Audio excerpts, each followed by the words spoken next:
So a little bit about myself. I grew up in Howells, Nebraska, which would be in northeast Nebraska. I currently live in Lindsay, which is about 45 minutes west of there.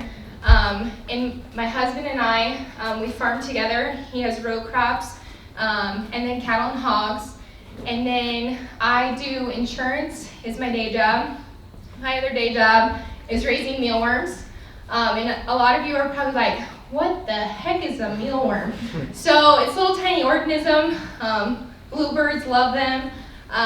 They're dried all over in bomb gars, and you feed them to your chickens as well. You can Google it later. I'll keep it very brief from there. So from that's a little bit about what I'm doing now, but I'm going to take it back of how I first came into the program and what this program looked at when I first got here and where I am now, and a lot of the hardships that I went through to I guess current day.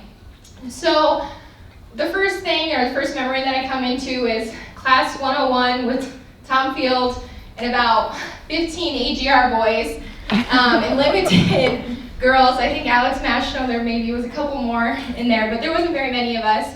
And my business that I came in with was my SAE project. I raised broilers.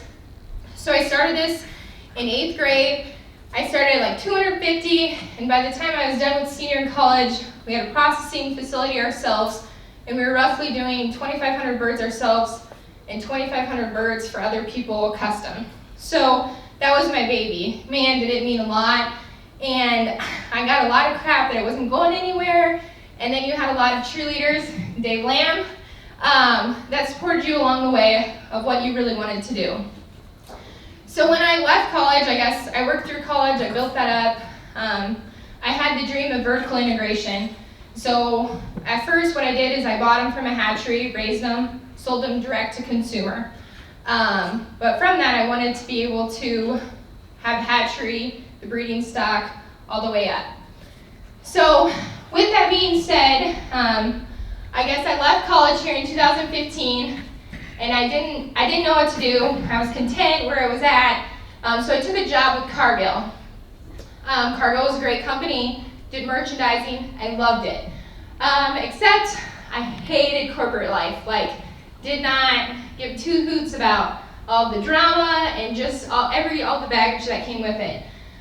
So another Tom moment, I called Tom and Dave, I don't know what we were doing, I don't know if you remember this, but I was there about 18 months, and this was in the fall. I quit, I think it was September, right after Labor Day, and I got an opportunity from the guy that we bought all of our chicks from in Madison, Nebraska, Central Hatchery, and he wanted someone to come help, someone to learn to take over the business for the hatchery. And you kind of pondered over it, and I'm like, oh, this would be a hell of an opportunity, vertical integration, this is always what I wanted to do, and it was falling right into my lap. I was super excited about it. So, talked to my parents, went through all the risks, etc., and I got really ticked off at my manager following week at Cargill, and I quit. And I just was like, okay, I'm done, I'm gonna go do this, accepted the position at the hatchery, and we went forward from there. So, I started in the hatchery. He was a seasonal business at the time. The owner, to put in perspective of why he needed to sell it, was 80 years old. His son working there was 50. It was a two-man show, and then I showed up. So with that, I started early January, and I worked there for roughly right over a year because I wanted to learn the business before I bought the business, to see if that's exactly what I wanted to do, and just to pick up knowledge overall. I didn't want him to just shut the door, give me the keys, and say, here you go, which was a great opportunity. However, at the end of that year, when I came into the conversation with the gentleman, he no longer wanted to sell it. And let me tell you, that was the most heartbreaking moment, and it was hard. Man, it sucked. God, it was so hard because it had everything. I gave up a $70,000 job, security, everything, and it just, in 1 year, it was gone. And I didn't know if I should go back to merchandising. I didn't know exactly what to do. So I fell flat on my face, and let me tell you, it sucked. But at the end of the day, I look at it, I got right back up I went on to the next thing, and I learned a heck of a lot along the road. I think one of the biggest things, and I don't know if this is why Tom gave me this with grit to talk about, but I think the biggest thing about grit is if you're just going to sit here with an idea and not try it, you're just going to stay at that starting line, you're never going to see if you're going to fail. You're never going to get to that point or that breaking point where you don't know if you can do it because you've never tried. I guess I look at it as, yeah, I failed, and it was awful, and I learned a lot, and it was super hard, and I didn't know how people were going to take it. I had a lot of back talk, but at the end of the day, I'm super glad I did it because it made me one step stronger to the next business that I moved on to. And I guess I looked at it as, at least I got to try it. At least I did something. I didn't just sit here and imagine about it for the rest of my life and say, what if that would have actually worked?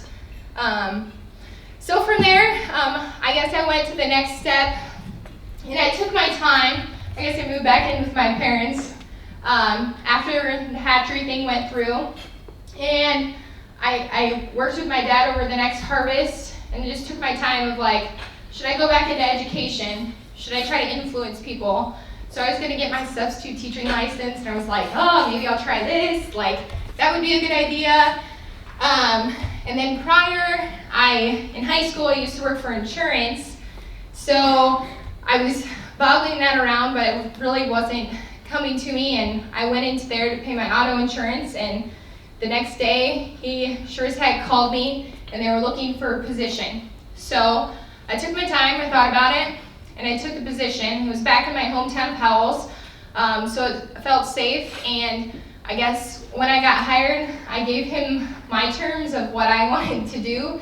And right now, I still have a boss, but I guess I'm building my own business within a bigger business to have more opportunities with different companies. So I've been doing that for 3 years.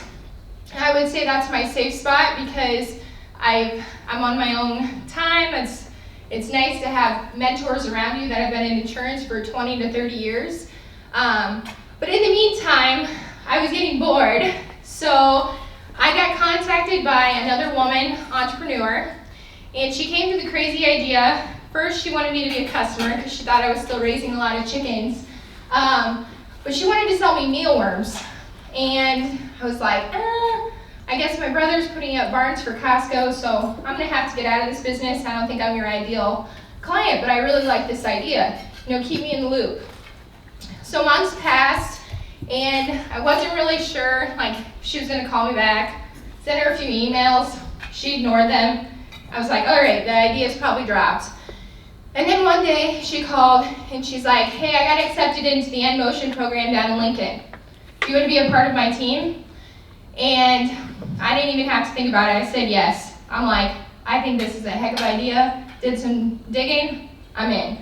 So from there, we built our team. So now we're a team of 3 women, and we're raising mealworms.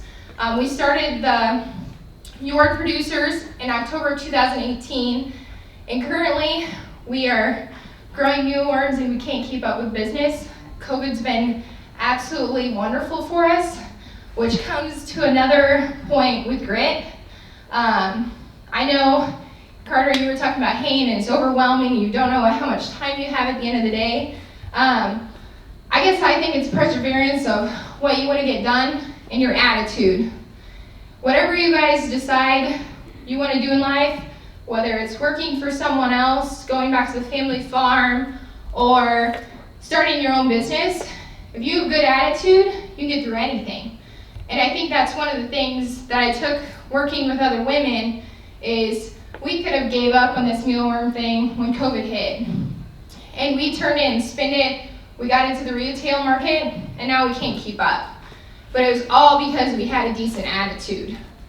So I look at that, and I kind of want to close with that of I've obviously not had a straight path of what I've been doing in the last 5 years since I've graduated.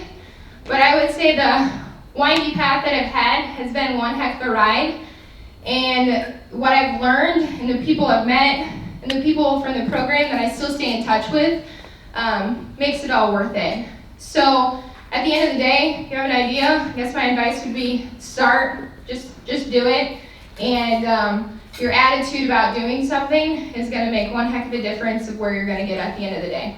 So thank you so much for having me come talk to you guys tonight. I enjoyed it. So thanks.